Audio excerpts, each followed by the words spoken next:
के जाता रू। हाँ हाँ हाँ हाँ,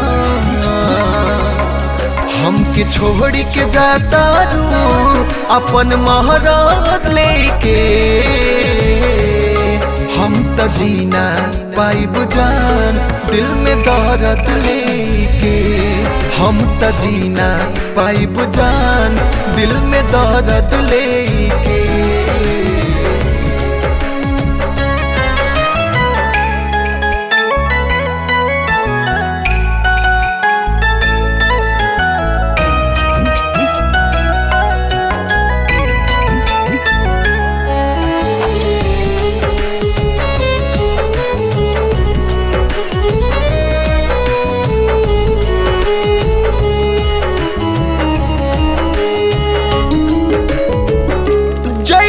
भुलाई पड़ के पियावा के मोह में निकल जाई जान हमार तोहरो हीरो में।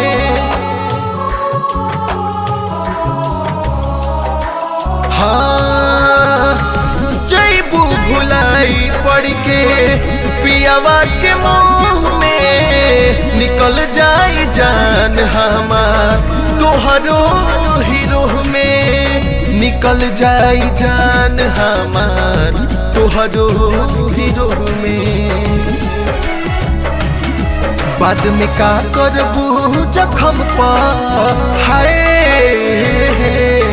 बाद में का करबू जखम पर मौली हरात लेके।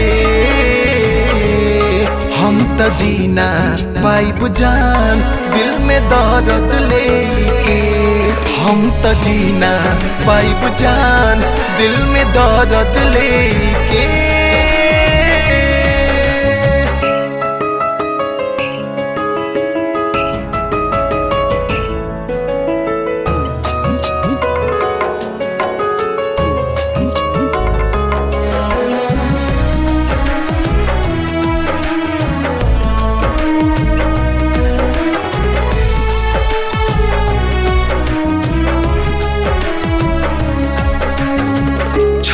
भर में तोड़ दिहलू रिश्ता कई वर्ष के। एक बेर न सोचलू का होई पगलाया दर्श के।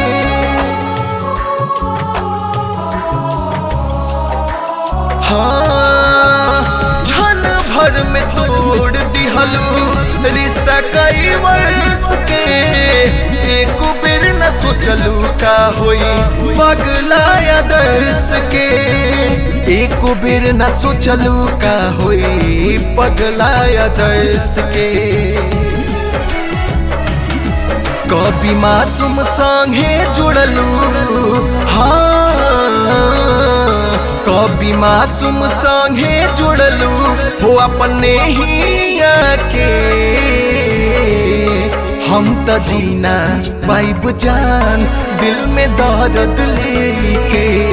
हम त जीना पाइब जान दिल में दर्द लेके।